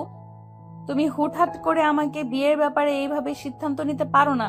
কারণ লাইফটা আমার লাইফের ব্যাপারে আমাকে সিদ্ধান্ত নিতে দাও। তাছাড়া তুমি এখন আমার সঙ্গে এই ব্যাপারে কথা বললে নিতে পারতে আমি কি বিয়ে করতে আদৌ প্রস্তুত কিনা। তাছাড়া আমি ছেলেটাকে বিয়ে করব কিনা সেটাও তো জানার বিষয়, তাই না? আরে মামুনি, তুমি আমার একমাত্র মেয়ে। আমি তো জীবনে এমন কোনো জিনিস তোমাকে এনে দেইনি যেটা তোমার পছন্দ হয়নি। তাহলে অবশ্যই আমি তোমার জন্য খুব ভালো ছেলেকেই পারচেস করছি, যাকে তোমার পছন্দ হবে। তাহলে আমি রিয়াক্ট করার কি আছে? আব্বু, আমি তোমার কথায় রিয়েক্ট করতে চাইছি না, শুধু আমি আমার মতামতটা তোমাকে জানাতে চাইছি। তুমি হুট করে কাউকে এনে দেবে আমার সামনে আর আমি তাকে বিয়ে করে নেব, এমনটা তো নাও হতে পারে। আমি একজনকে ভালোবাসি আব্বু। তোমার পছন্দের ছেলেকে বিয়ে করা আমার পক্ষে সম্ভব নয়। রিয়া, তোমাকে আমি আরো একটা কথা আরেকবার মনে করে দিচ্ছি। তুমি প্রেম ভালোবাসা যাই কিছু করো না কেন, সেগুলোর কোনো মূল্য আমার কাছে নেই, কারণ তুমি আমার একমাত্র মেয়ে। তোমাকে আমি আমার পছন্দ করা ছেলের সঙ্গে বিয়ে দেব। তুমি যাই বলো আর যাই করো, তোমার কথা কোনো শুনবো না এই ব্যাপারে। তাহলে তুমি আমার স্পষ্ট কথা শুনে রাখো, আমিও কিন্তু তোমার পছন্দ করা ছেলেকে বিয়ে করব না। প্রয়োজন হলে তোমাদের ছেড়ে, এই বাড়ি ছেড়ে, সবকিছু ছেড়ে অনেক দূরে চলে যাব। প্রয়োজন হলে সারা জীবনে আর কোনোদিনও তোমাদের কাছে আসবো না। তারপরও আমি আমার ভালোবাসার মানুষ ছাড়া অন্য কাউকে কোনোদিনও বিয়ে করতে পারবো না। এই কথা বলে রিহা সোজা সেখান থেকে চলে গেল। কিন্তু রিহার আব্বু প্রচন্ড জেদি। তিনি তার বন্ধুকে কথা দিয়েছেন তার বন্ধুর ছেলের সঙ্গে নিজের মেয়ের বিয়ে দেবেন। এখন তিনি কোনোভাবে কথার নড়চড় হতে দিতে পারেন না। তাই তিনি অনুষ্ঠান অসমাপ্ত রেখেই মেয়ের সঙ্গে কথা বলতে আসেন এবং মেয়েকে বলতে থাকেন, এসব কি হচ্ছে? তুমি কি আমার মান সম্মান ধুলে মিশিয়ে দেওয়ার জন্য সব কিছু করছো নাকি? তুমি এভাবে সবার সঙ্গে আমাকে অপমান করার চেষ্টা কেন করছো? তুমি এক্ষুনি নিচে চলে যাও, সবাই তোমার জন্য অপেক্ষা করছে। তুমি কেক কাটবে আর তারপর সবাই খাওয়া দাওয়া করে নিজের বাড়িতে চলে যাবে। কিন্তু তুমি এভাবে হুট করে এখানে চলে এসেছো কেন?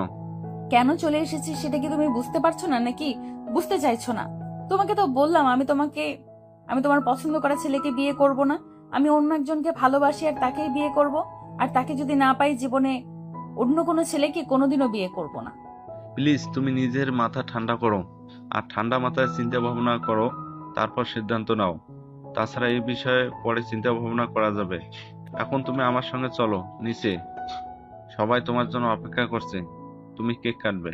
রিহা তখন কোনো কথা বলল না, চুপচাপ তার আব্বুর সঙ্গে নিচে চলে আসলো আর কেক কাটলো। কারণ এখানে বাইরের মানুষ রয়েছে আর বাইরের মানুষের সামনে সিন ক্রিয়েট করাটা কোনো ভদ্র ফ্যামিলির মেয়েদের কাজ নয়। তাই সে চুপচাপ কেক কেটে দিল আর তারপর মুখ ভার করেই ওখান থেকে চলে আসে। এদিকে দেখতে দেখতে আরো 1 মাস সময় চলে গেল। রিহার আব্বুর বন্ধুর ছেলে 1 সপ্তাহ হয়েছে বাংলাদেশে এসেছে। আর আরাফ খান তার ছেলের সঙ্গে এই ব্যাপারে কথা বলে। নিলয়, তুমি তো খুব ভালো করেই জানো আমি আমার এক বন্ধুর মেয়ের সঙ্গে তোমার বিয়ে ঠিক করে রেখেছি। মেয়েটা দেখতে যেমন মাশাআল্লাহ, তেমনি গুণবতী আর শিক্ষিত, স্মার্ট।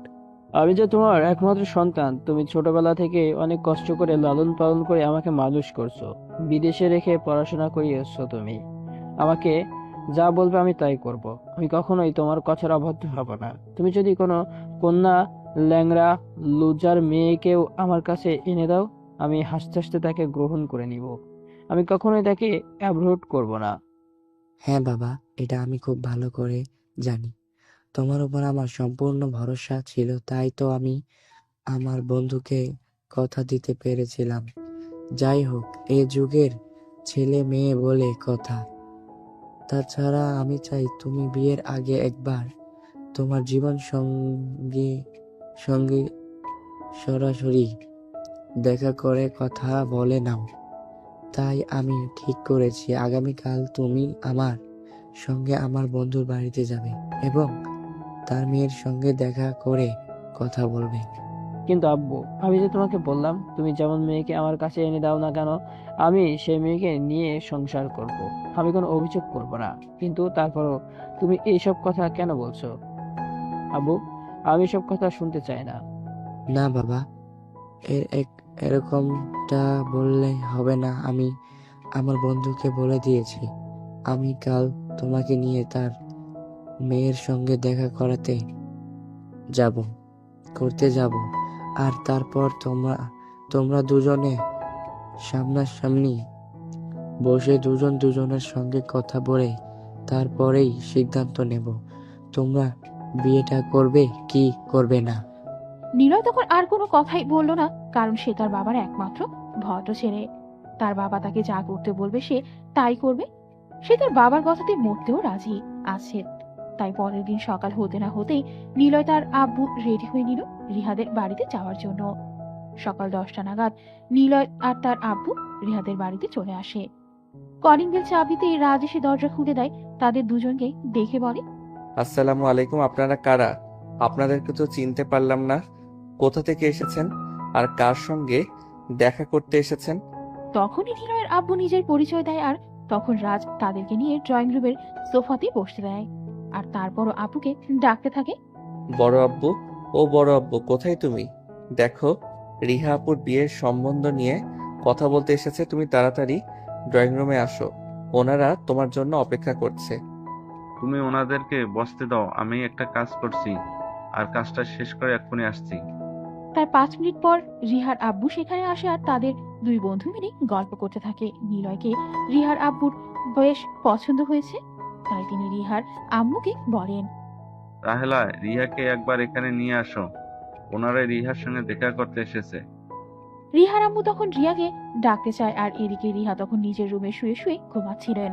তার আম্মুর ডাক শুনে উঠে বসে, আর তার আম্মুকে বলতে থাকে। কি ব্যাপার, কি হয়েছে দেখতে চাও তো? আমি ঘুমাচ্ছিলাম, তাহলে আমাকে ঘুম থেকে ডেকে তুললে কেন? তোমাদেরকে খেয়ে দিয়ে কোনো কাজ নেই নাকি? সারাদিন আমাকে বিরক্ত করাই একটা কাজ পেয়েছো? দেখ, তোকে বিরক্ত করার কোনো ইচ্ছে আমার নেই। আমি তোকে বিরক্ত করতে আসবো কেন? তোর আব্বু আমাকে বলল তোকে ডেকে নিয়ে যেতে। নিচে কে যেন তোর সঙ্গে দেখা করতে এসেছে, বলল তাড়াতাড়ি নিচে যেতে। আমার সঙ্গে দেখা করতে আসার মতো কেউ নেই। তুমি বলে দাও চলে যেতে, আমি এখন ঘুম থেকে উঠতে পারবো না। এসব কথা বলে কোনো লাভ হবে না। তোর আব্বু বলেছে ওনাদের সঙ্গে তোমাকে দেখা করতেই হবে, তাই কোনো কথা না বলে চুপচাপ আমার সঙ্গে চলে আসো। রিহা তখন তার আব্বুকে হাজারটা গালি দিতে দিতে বিছানা থেকে উঠে বসতো, আর তারপর ফ্রেশ হয়ে নিচে চলে গেল। নিচে অপরিচিত দুজন লোককে দেখতে পেয়েছে। অনেকটা অবাক হয়ে তার আব্বুকে বলল। আব্বু, এই লোক দুটোকে, এদেরকে তো আমি এর আগে কখনো দেখিনি, তাহলে ওরা আমার সঙ্গে দেখা করতে আসলো কি করে? তোমাকে বলছিলাম না, আমার বন্ধুর ছেলের সঙ্গে আমি তোমার বিয়ে ঠিক করছি। এই হলো আমার বন্ধু আর আমার বন্ধুর ছেলে, ওরা তোমার সঙ্গে দেখা করতে এসেছে। আব্বু, আমার মনে হয় সত্যি সত্যি তোমার মাথা খারাপ হয়ে গেছে। তোমাকে আমি বললাম আমি কোনোভাবেই তোমার বন্ধুর ছেলেকে বিয়ে করতে পারবো না। আমি অন্য একজনকে পছন্দ করি আর তাকে বিয়ে করতে চাই। তারপরেও কেন তুমি এই ছেলেটাকে আমাদের বাড়িতে ডেকে নিয়ে আসলে? তুমি কি আমার কোনো কথাই শুনবে না নাকি? আমার কোনো কথার কোনো মূল্য তোমার কাছে নেই বলে তুমি কোনটা চাও? আমি নিজের ইচ্ছেগুলোকে বলিদান দেই যে তোমার ইচ্ছে পূরণ করি? এটা আমি কোনোদিনও করতে পারবো না। প্লিজ আব্বু, তুমি আমাকে ক্ষমা করে দাও, আমি তোমার কথা রাখতে পারবো না। বন্ধু, এসব আমি কি শুনতেছি? তোমার মেয়ে এগুলো কি বলতেছে? তুমি কি আমার ছেলের ব্যাপারে তোমার মেয়েকে কোনো কিছু বলনি নাকি যে তোমার মেয়ে কোনো কিছুই জানে না? আমি আপনার ছেলের ব্যাপারে জানতে কোনো আগ্রহী নই। আমি অন্য একজনকে ভালোবাসি আর তাকেই বিয়ে করতে চাই। এখানে আপনার ছেলে যদি মুকেশ আম্বানিও হয়, তারপরও আমি দ্বিতীয়বার ভেবে দেখবো না। আপনি আপনার ছেলেকে নিয়ে চলে যেতে পারেন, আমি আপনার ছেলেকে কোনোদিনও বিয়ে করতে পারবো না। আশা করি আপনি আপনার উত্তর পেয়ে গেছেন। এখন চুপচাপ নিজের ছেলেকে নিয়ে এখান থেকে চলে যান, এটাই আপনার জন্য সবচেয়ে ভালো হবে। এরপর আমি আপনার সঙ্গে কোনো কথা বলতে চাই না। আশা করি আপনি ভদ্রলোক, ভদ্রতার পরিচয় দিবেন। রিহার এমন কর্মকাণ্ডে উপস্থিত সবাই অনেকটা হতভম্ব হয়ে গেছে। রিহার আব্বু রিহাকে এতটা ভালোবাসে, রিহার কোনো আত্মার কোনোদিন অপূর্ণ রাখে না, আর সেই রিহাই কিনা তার বাবার মুখের উপর কথা বলছে আর তার বাবাকে অপমান করছে। এগুলো রিহার বাবা আর সহ্য করতে না পেরে তখনই হার্ট অ্যাটাক করে বসে, আর বাড়ির সবাই তখন রিহার বাবাকে নিয়ে হসপিটালে চলে যায়। অপরদিকে নিলয় তার আব্বুকে বলতে থাকে। এই লোকটা তোমার কেমন বন্ধু? আমি তো সেটাই বুঝতে পারছি না। তুমি তার মেয়ের সঙ্গে আমার বিয়ে ঠিক করলে, আর সেখানে তার মেয়ে কিনা তার মুখের উপর এতগুলো কথা বলে দিল, আর সেই লোকটা কত সুন্দর করে হার্ট অ্যাটাকের নাটক করলো। দেখো, আমার কিন্তু এগুলো একদমই ভালো লাগছে না। তুমি তাড়াতাড়ি করে আমার জন্য বিয়ের সম্বন্ধ করো, আমি বিয়ে করতে চাই। দেখো বাবা, একদম ওলা হয়েও না। দেখো, বাংলাদেশের মেয়ের কিন্তু অভাব পড়েনি। আমি তোমার জন্য কিছুদিনের মধ্যেই মেয়ে দেখে বিয়ে সম্বন্ধ করেছি, তুমি কোনো চিন্তা করো না। আসলে মেয়েটা অনেক অহংকারী, মেয়েটার সঙ্গে কথা বলে আমি সেটা বুঝতে পেরেছি। যদি আগেই মেয়েটার সঙ্গে কথা বলতাম তা মেয়েটার সঙ্গে তোমার বিয়ের সম্বন্ধ করতাম না, আর এভাবে অপমানিত হতাম না। তবে কি, তুমি কোনো চিন্তা করো না। দেখো, আমি এত কথা শুনতে চাই না। আমি 1 সপ্তাহের মধ্যে বিয়ে করতে চাই। এখন তুমি কিভাবে আমার বিয়ে করার বা সেটা তোমার ব্যক্তিগত ব্যাপার। আমি কোনো কথাই শুনতে চাই না। এই বলে নিলয় তার আব্বু রিহাদের বাড়ি থেকে বের হয়ে নিজেদের বাড়িতে চলে যায়। আর এদিকে হসপিটালে ট্রিটমেন্ট চলতে থাকে। ডাক্তার রিহার আব্বুকে হার্টের কিছু পরীক্ষা করতে দেয়। আর পরীক্ষাগুলো করানো হলেই রাজের আব্বু রিপোর্টগুলো নিয়েই ডাক্তারের কাছে যায়। তারপর যা বলে ওটা শোনার জন্য উপস্থিত কেউই প্রস্তুত ছিল না। দেখুন, আপনার ভাইয়ের হার্টের অবস্থা একদমই ভালো নয়। তাছাড়া ওনার শারীরিক স্বাস্থ্য খুব একটা ভালো নয়। আমার মনে হয় ইদানিং উনি অনেক দুশ্চিন্তাগ্রস্ত আছেন। আপনারা ওনার কথা মতন চলুন। আর আমার মনে হয় উনি বেশি দিন বাঁচবেন না। ওনার কিডনি দুটো ড্যামেজ হয়ে গেছে। এসব কি বলছেন আপনি ডাক্তার? আমার ভাইয়ের কিছু হতে পারে না। আপনি আমার ভাইয়ের পরীক্ষাগুলো আর একবার করে দেখুন। আপনার রিপোর্ট হয়তো ভুল এসেছে।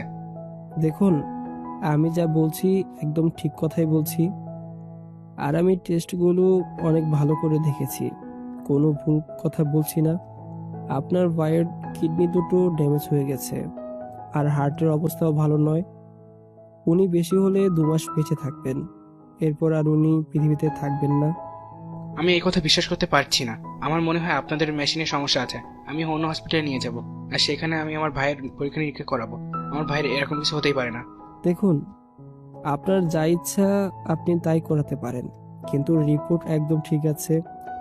আর আমাদের মেশিনেও কোনো সমস্যা নেই। আমরা যা বলছি একদম সত্য কথা বলছি। তাছাড়া আমরা আপনাকে মিথ্যা কথা কেন বলতে যাব? আপনাকে মিথ্যা কথা বলে কি আমাদের আরো কোনো লাভ আছে? আমাদের তো কোনো লাভ নেই।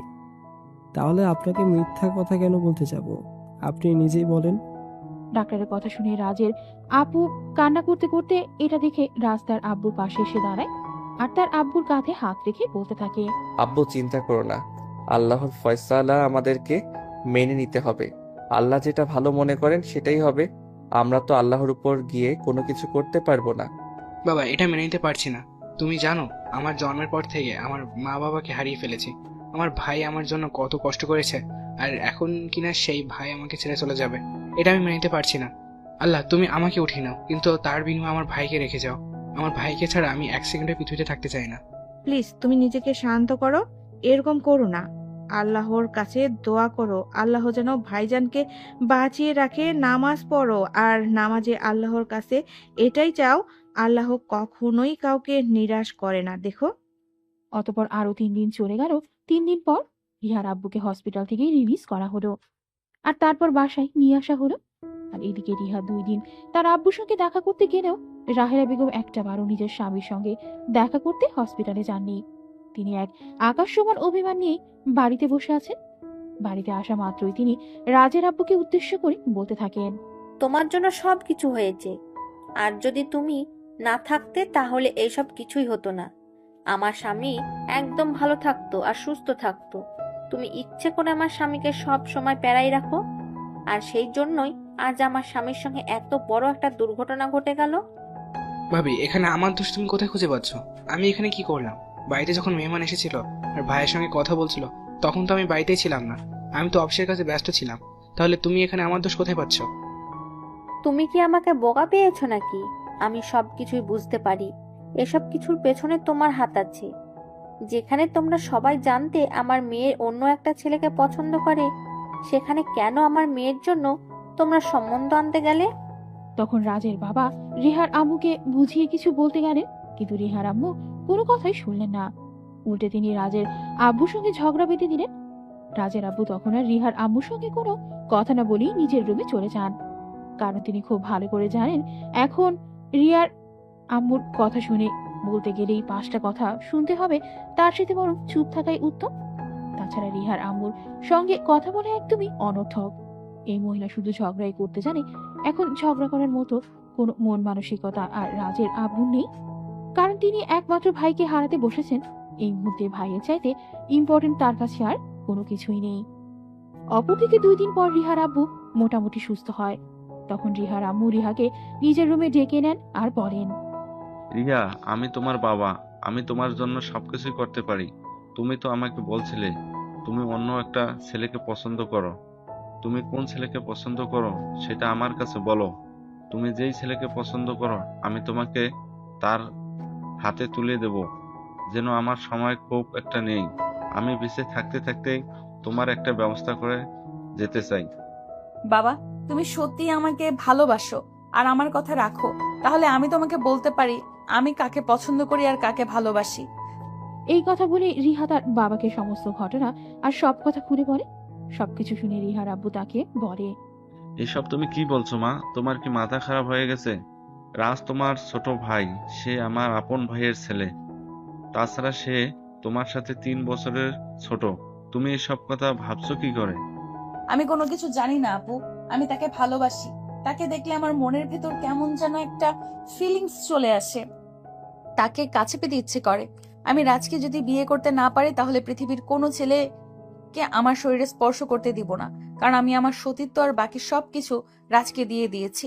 এখন শুধু আমার দেহটাই পড়ে আছে। চুপ করো তুমি, এগুলো আমি আর শুনতে পারছি না। তোমার যদি রাজকে বিয়ে করার ইচ্ছে থাকে তাহলে আমি তাই করব, কিন্তু তারপরও তুমি ভালো থাকো, কারণ তুমি তো আমার মেয়ে। তুমি আমার কথা না মানলেও তোমাকে তো আমার কথা মানতেই হবে। অতঃপর রিহার আব্বু রাজের আব্বুকে নিজের রুমে ডেকে নেন আর সবকিছু খুলে বলেন। সবকিছু শুনে রাজের আব্বু রিহার আব্বুকে বলেন, ভাইয়া, আমার কোনো আপত্তি নেই, তুমি যেটা ভালো মনে করো সেটাই করো। কারণ আমার বাবা মায়ের পর তুমি আমার ভালো মন্দের চিন্তা করে এসেছো। আমি খুব ভালো করে জানি তুমি যাই সিদ্ধান্ত নাও সেটা আমার জন্য ভালোই হবে। আর তোমার সিদ্ধান্ত যদি আমার খারাপও লাগে তাতেও আমার কোনো আপত্তি নেই, কারণ আমি তোমার বিশ্বাস আর ভরসা দুটোই করি। তোমার কথাতে আমি আমার নিজের জীবনে সবকিছু বিসর্জন দিতেও রাজি আছি। তুমি যা বলবে তাই হবে। হ্যাঁ, সেটা না হয় বুঝলাম, কারণ তুই আমার ভাই। কিন্তু রাজ আর রাজের আম্মু এই ব্যাপারে রাজি হবে? আমি তো সেটাই ভেবে পাচ্ছি না। তাছাড়া রাজ এখনো অনেক ছোট, সে এখনো প্রাপ্তবয়স্ক হয়নি। এসব ব্যাপারে তুমি কোনো চিন্তা করো না, আমি সবকিছু ঠিক করে নিব। আর রাজের আম্মুর ব্যাপারে ও তোমাকে কোনো চিন্তা করতে হবে না। আমার বউ কখনোই আমার উপরে কথা বলবে না। তুমি তো খুব ভালো করে জানো আমার বউ কতটা বাধ্য। অতঃপর দুই ভাই মিলে রিহা আর রাজের বিয়ে দেওয়ার সিদ্ধান্ত নেয়। আর কিছুদিনের মধ্যে তারা শুভ কাজটা সেরে ফেলে। আজ ছিল রিয়া আর রাজের বিয়ে। দুজনের বিয়ে খুব সাধারণভাবেই হয়। যেহেতু তারা এই বিষয়টা পাবলিক করতে চায় না, তাই তারা ঘরোয়াভাবেই কাজী ডেকে এনে রাজ আর রিহার বিয়ের আয়োজন করে। তাদের খুব কাছের আত্মীয় স্বজনকে শুধু দাওয়াত দেওয়া হয়েছে, অন্য কাউকে দাওয়াত দেওয়া হয়নি। এটা থেকে রিহার মন একটু ব্যথিত হয়েছে। সে তার বাবাকে বলে, আব্বু, তুমি মনে হয় এই বিষয়টা ঠিকভাবে মেনে নিতে পারোনি, তাই না? না মামুনি, সেরকম কিছুই নয়। তুমি আমার একমাত্র মেয়ে। তোমার জীবনের কোনো ইচ্ছে আমি অপূর্ণ রাখিনি। আর তুমি আমার কাছে এই ছোট্ট একটা জিনিস চেয়েছো, এটা আমি তোমাকে দিতে পারবো না? তোমার জন্য আমি সবকিছুই করতে পারি। তুমি যদি আমার জীবনটা চাও তাহলে আমি তোমার জন্য নিজের জীবনটা উৎসর্গ করতে রাজি আছি। আমার কত ইচ্ছে ছিল মহা ধুমধাম এর সঙ্গে আমার বিয়ে হবে, কিন্তু তুমি আমার বিয়েটা তো ছোট্ট করে আয়োজন করে দিচ্ছ কেন বলো তো? দেখো, আমি শুধু মান সম্মানের কথা চিন্তা করছি। আমাদের আত্মীয় স্বজন যারা, তারা তো আমাদেরকে ছোট করে কথা বলবে না। যারা বাইরের মানুষ তারা তো অবশ্যই আমাদেরকে ছোট করে কথা বলতে ছাড়বে না। তাই তারা যাতে তোমার দিকে আঙ্গুল তুলে কথা বলতে না পারে, তাই আমি এই বিষয়টাকে গোপনে রাখতে চাই। দেখো, একজন যদি তোমার আড়ালে তোমাকে কথা বলে তাহলে সেটা তোমার গায়ে লাগবে না, কিন্তু কেউ তো একজন যদি তোমার সামনে তোমাকে একটা কথা বলে তাহলে সেটা অবশ্যই তোমার গায়ে লাগবে। তাই আমি চাই কেউ তোমার সমালোচনা করলে দূরে থেকে করুক, যেন কেউ তোমার সামনে থেকে তোমার সমালোচনা করতে না পারে। এরপর রিহা আর কোনো কথাই বলে না। এদিকে দেখতে দেখতে বিয়ের সব কাজ শেষ হয়ে গেল, কিন্তু রাজ কোনোভাবেই এগুলো মেনে নিতে চাইছিল না। সে বারবার তার ফ্যামিলির মানুষ সহ সবাইকে নিষেধ করেছিল এটা না করতে। সবাইকে এই বিয়েটা আটকানোর জন্য অনেক রিকোয়েস্টও করেছিল, কিন্তু কেউ তার কোনো কথাই শুনল না। দেখো বাবা, তুমি আমাকে ক্ষমা করে দিও, আমি তোমার জন্য কিছুই করতে পারলাম না। আসলে আমার কাছে ভাইয়ের আগে আর কোনো কিছুই নেই। আমার ভাই ছোটবেলা থেকে আমাকে অনেক ভালোবাসা দিয়েছে, আর তার ঋণ আমি কোনোদিনই শোধ করতে পারবো না। সে তোমাকে চেয়েছে, তাই আমি আর তাকে ফেরাতে পারলাম না। তুমি আমাকে ক্ষমা করে দিও। হয়তো এটাই তোমার আর আমার ভাগ্যে লেখা ছিল। এই কথা বলে রাজের আব্বু নিজের রুমে গিয়ে দরজা বন্ধ করে কান্না করতে থাকে। আসলে তিনিও এটা চাননি, কিন্তু কি করবেন? ভাইয়ের অনুরোধ বলে কথা তিনি এটা ফেলতে পারবেন না। যেভাবেই হোক তাকে এটা রাখতেই হবে। যাই হোক, এদিকে বিয়েটা হয়ে গেলে অবশেষে রাজকে কবুল বলতেই হলো, কারণ তার সঙ্গে আর কোনো পথ খোলা ছিল না। এদিকে রাজের রুমটা আজ মোটামুটি ভাবে সাজানো হয়েছে। যেহেতু এই বিয়েতে ফ্যামিলির কারণে তেমন কোনো মত নেই, রাজ নিজের রুমে সেই ব্যালকনিতে গিয়ে বসে আছে। তার কোনো কিছুই ভালো লাগছে না, চুপচাপ বসে আছে। আর এদিকে তখনই রুমে আসে রিহা। রুমে এসে সঙ্গে সঙ্গে দরজাটা বন্ধ করে দেয়। এর এদিকে দরজা বন্ধ করার আওয়াজ রাজ পেয়ে রাজ পেছনে ফিরে তাকায়। রিহাকে দেখতে পেয়ে সে দৌড় দিয়ে রিহার পা জড়িয়ে ধরে বলতে থাকে, আপু প্লিজ, তুমি আমার সঙ্গে এরকমটা করো না। তুমি এক্ষুনি আমার রুম থেকে বের হয়ে চলে যাও। আমি তোমার সঙ্গে থাকতে চাই না প্লিজ। তুমি কেন বিয়ে করেছো আমাকে? তোকে আমি আমার করে পাবো, এটা আমার অনেক দিনের স্বপ্ন। তুই আমার সাথে উল্টাপাল্টা কিছু করিস না।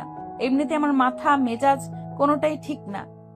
অনেক ইচ্ছে ছিল মহা ধুমধাম করে আমার বিয়ে হবে, কিন্তু কোনোটাই তো হলো না।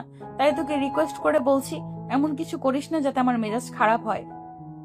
আপু, তুমি তো আমার পুরো জীবনটাই নষ্ট করে দিচ্ছ। তুমি কেন করছো আমার সাথে এরকমটা? আমি সমাজে মুখ দেখাবো কি করে? সবাই বলবে আমি নিজের স্বার্থের জন্য নিজের বোনকেই বিয়ে করেছি। তুমি আমাকে এত বড় অপমানের ভাগিদার করো না প্লিজ।